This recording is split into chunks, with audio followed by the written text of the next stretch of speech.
Hello, happy sketchnoting day. I'd love to share with you what's in my toolbox. Now, sketchnoting is a wonderful way to learn and share with others so that they can learn too.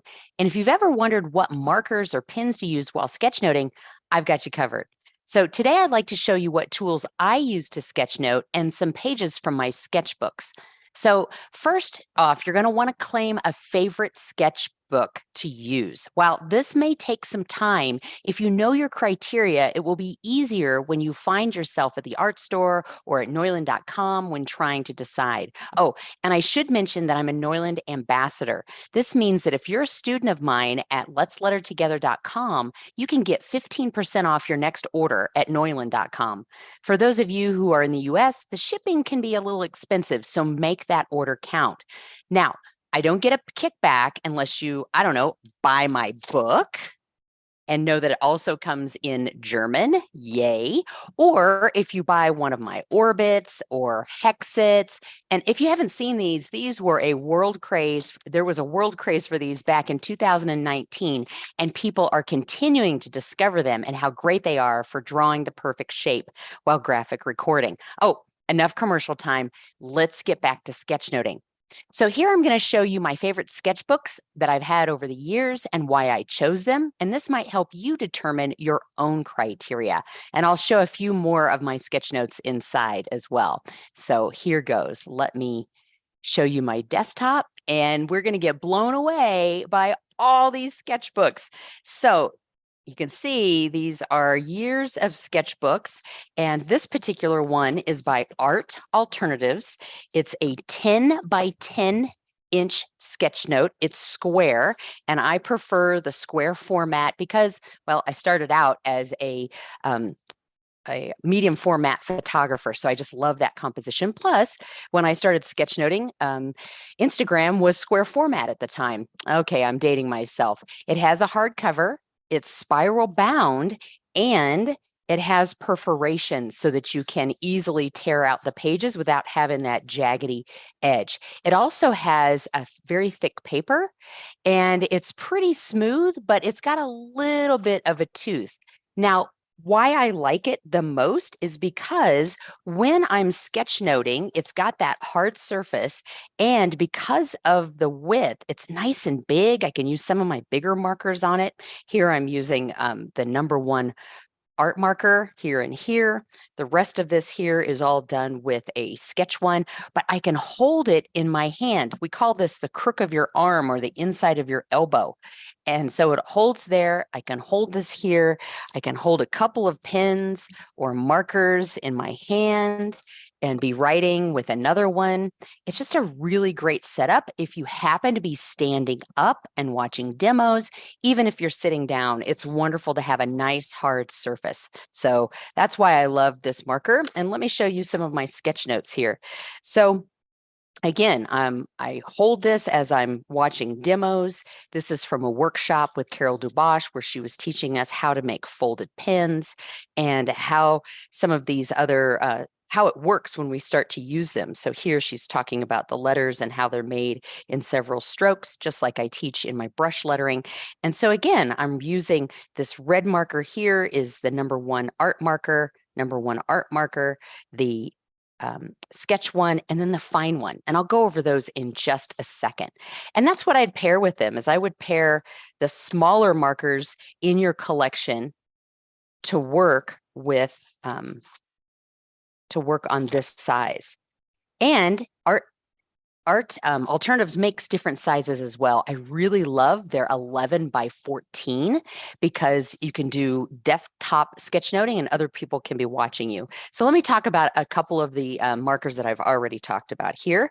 So Neuland has the sketch one, or the fine one. This is called the fine one, and it also comes in many colors. This is the old body style, and I'm showing you this because you can still order these while supplies last. And what's great about Neuland products is that they are refillable. You put the ink back here, and the nibs are replaceable. And what's so awesome about this is that I've had this one for years. It might have been one of the first ones that I bought back in 2010. So just know that these Neuland markers are environmentally friendly. That's my favorite thing about them. So that's the fine one. The sketch one comes in 4 sizes, 0.7, 0.5, 0.3, and 0.2. So that gives you the nice thin marks like these, written very, very thin. It's more of a pen. Then the new kid on the block is called the Neuland Fine One Flex. And this marker has a flexible brush that's very, very tiny. So it's perfect for sketchnoting. And I'll do a demo with that in a bit.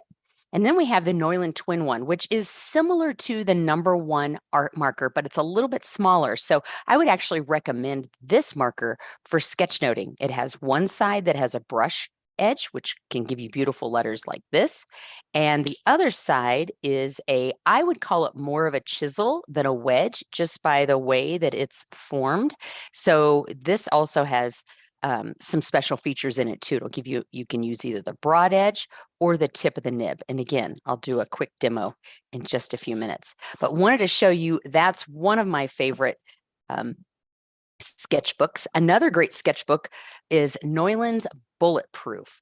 Now, the Bulletproof is wonderful because, and I've got to go back here where I don't have some notes, is because it's got grid dots on it. You may or may not be able to see that in the video, but they're little bitty dots. And I believe this was designed specifically for bullet journalers, but I love to use it as well. It's got a soft cover, so it's flexible and it's really durable. I've had this one for probably, close to maybe 5 years. And so it's really durable. You can throw it in your backpack. It's going to bend and it's going to go back right into place. I also love that it lies flat when I go to use it. And I'll show you some sketch notes in here. A couple of tips. I might as well show you these too. When you receive a new sketchbook, get to know it by using a variety of mark making tools to write the alphabet in proportion to the nib. So you'll see here, I'm using the different sketch ones. They also come in different colors. And then the fine one. And then this is the new Fine One Flex. So here, start to practice your letters in proportion to the marker or the pen that you're writing with, and then you can really start to build up hierarchy in your sketch notes. What's most important, what's maybe a topic, and then what's some of the more finer content or fine print. And then notice I'm also doing this on my pin-it cards too. So anytime I work in a new format, I go ahead and make a sample of my markers so that I know what size is going to look like on that format. It helps take away some of the mystery. Also, reminder, have fun, write a pangram in your favorite lettering style or draw a picture. That helps you get used to the space here. And so you'll see here, I've written, this is my favorite pangram, jovial zombie graphic recorders quickly fill their markers with galaxy ink. And this was written with a Neuland Fine One art marker. So it's got a very long brush and in the lettering style Twinkle, which is a free lettering style that you can learn from me. So it looks like I've got, this is from my Learn to Draw or Learn to Sketchnote class when I'm talking about the different types of sketchnoting. And I love this quote. You'll probably see it several times. I use it a lot. I used to apologize for my lettering, and now I don't. My lettering didn't change. It stayed the same. How I worked with it changed. And this is inspired by Susan Gaylord and Mike Gold. Mike Gold mainly for the lettering. The quote is by Susan Gaylord.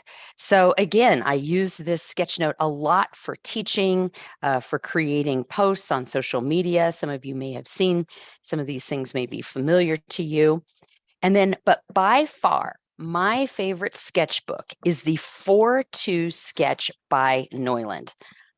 Oh, I have a lot of these, as you can see, and I absolutely love them. So why? Again, we've got the square format. Now, the cover is a little dirty and messy because I've had this one for a long time, and I even write sometimes what's inside just for easy being able to look at the front and knowing what's in there. I also put some tags on the side so that you can see them. But what's great about this sketchbook is that I can always cover the cover with another piece of paper because of the way that it's bound.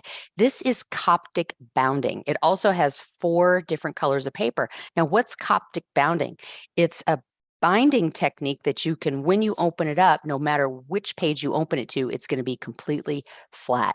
It has a hard cover and it has really thick paper. So again, you're going to see me practicing my different lettering in different markers so that I can see how it's going to fill up on the page. And again, that just gives me a sense of the space that I have and the tool that I'm working with. As you can see, I have a bunch here, clay mark making tools. I have some white on black in here. Let's see, so I was reading a book. Let's see if it's in here. Yeah. So I was reading the book Notes from Graphic Clay, and I love to take sketch notes from when I'm reading books. And so as I was reading the book, I started pulling out some of my favorite artists and their work, what kind of technique that they're using. I was actually a ceramics major in college. And so this is something that's really interesting to me. As you can see, I have my version of Architect here going, different techniques, different tools. I'm just writing some of the key highlights from my sketchnoting from that process. And then I came up with some ideas of my own. Oops. I think I showed you before that quote. What's great again is that we could work on black. So this is my favorite ink from Neuland, is called anthracite, and it's a metallic ink that's a really dark gray. And this is actually, Neuland used to have a white ink, which I think they've discontinued, but I absolutely love that white ink, and that's what you're seeing here as well. And then back in 2019, I did a keynote speech in at VisConf in Melbourne, and I literally did the entire keynote. Some of the things were already drawn in, some of them I drew already. You can see I even have my script up here. So when I was showing my keynote speech, nobody could see my script, but I could read it, and then I would write here. So this I actually wrote out, and you can't see it, but there's some little pencil lines here. So those were my guidelines. And then I gave a lesson on Architect and the importance of bringing that all together. And again, just writing as I went and took everyone through a process. And I also there's a link to this keynote on YouTube, so I will share that as well. So these are some of my sketch notes. Let's see if there's anything else in here worth looking at. Sometimes I use brush pens. They're called Pentel water. They're actually watercoloring pens, but I put ink in them. Sometimes I even put Neuland ink in them, and I write like this. And so this is a lot of different brush lettering, and there's some pencil here as well. And it looks like this red marker here is probably this Neuland Twin One, the brush edge, because I love this marker so much. So yeah, so now you can see some of my other lettering styles it has a little bit of an architect feel. And of course, this is based in Twinkle. And then this is kind of a fun one. These were sketch notes that I created, and then I ended up making a really big flip chart. And this is when I was taking a vocablo class with Jill Greenbaum. And so I then designed this and then used it for another class, but I was asking my students, okay, for our key takeaways. So this is sort of the end of session. What are some of the key takeaways from using analog tools? And I actually presented this through Neuland. I think the analog tools can be found on their website and also through the IFEP. Wonderful session with Zandra Dirks, where we showed a lot of different things like the My Workboard, people that like to work with the My Workboard, or Instacards, or the bulletproof sketchbook that I just showed you, the 4-2 sketch that I just showed you. We were showing all of these. And if any of you haven't seen the graphic wall, that's a must see. We also had lots of activities. So I asked folks what was the most fun. And then, create some priorities, write down today's date, and then consider, what are you going to pursue first? What are you going to put to use? Is it a tool? Is it a lettering style that I taught? And then put a date on it so that you can challenge yourself to finish it. And then what do you want to study or improve next? And when do you plan to start that? So again, I love using this as an interactive way to teach, and it's just a great sketchbook. Again, it's really sturdy. It doesn't flex, but it's got enough of a flex to it that it's not going to break when it's in your bag.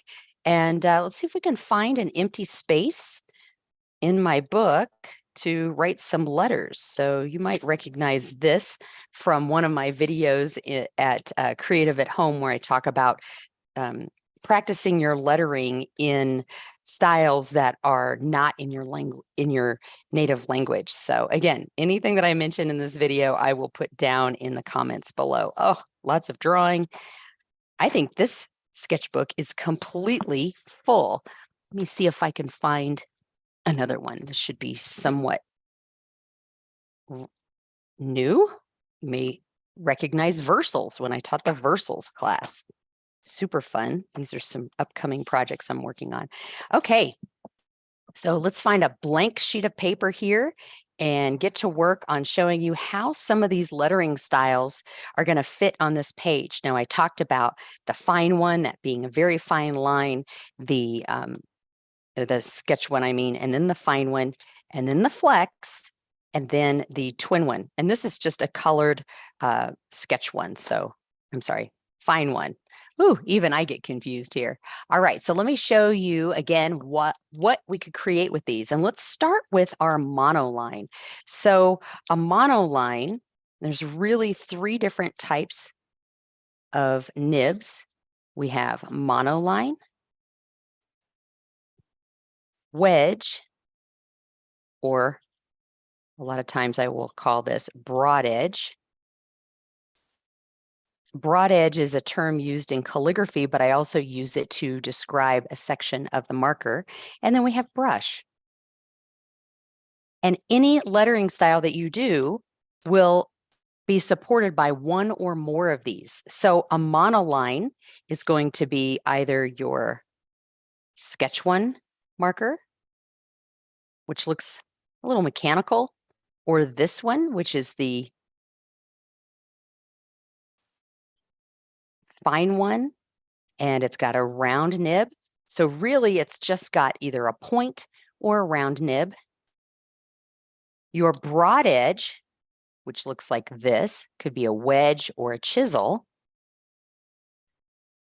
has a flat face and flat sides. And then your brush, which is also on this marker,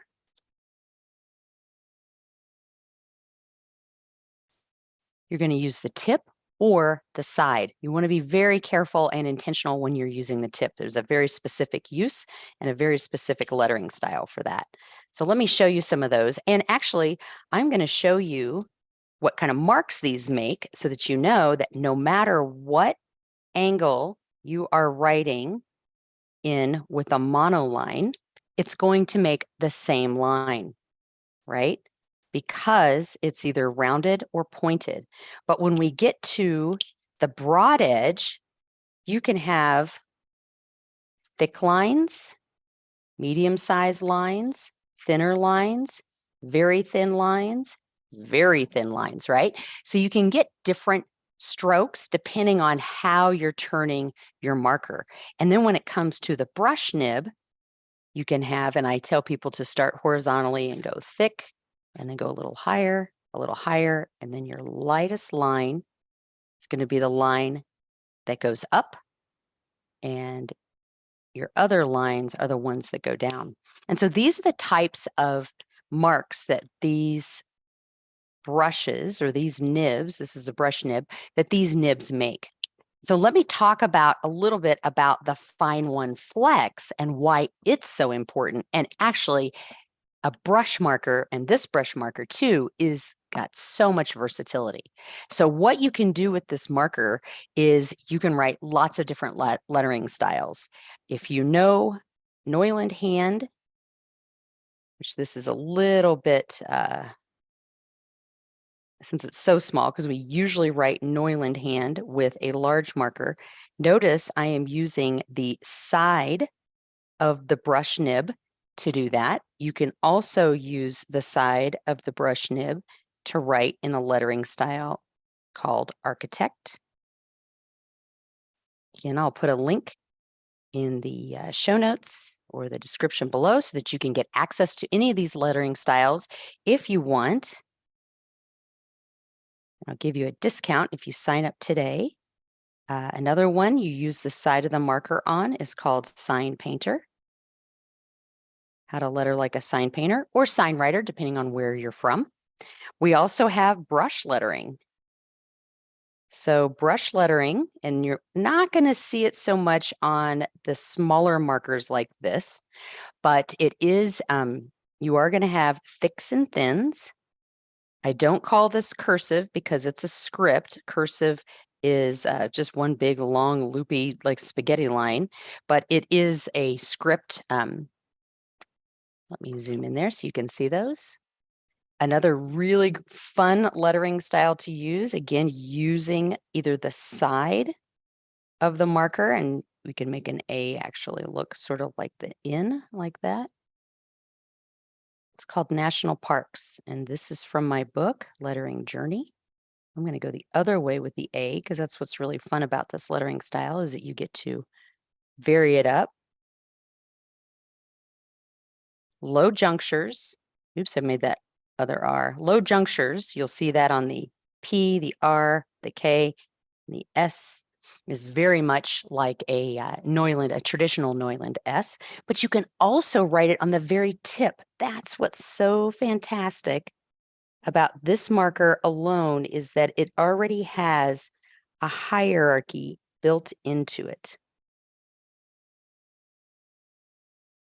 So you can use lots of different lettering styles and different parts of the nib to write different sizes. Notice I'm getting smaller. There you go. And then one of my favorites, and the crowd goes wild, Wacky Western. And again, in my book, and inspired by lettering styles that I saw on the road. And in this case, I'm just going to write wacky.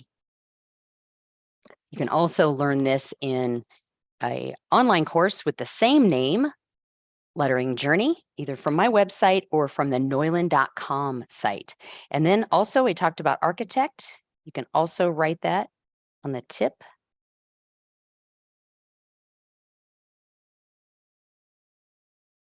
So you can get different sizes too, same marker, all different lettering styles and sizes. So I'm curious, what's in your sketchbook? Oops.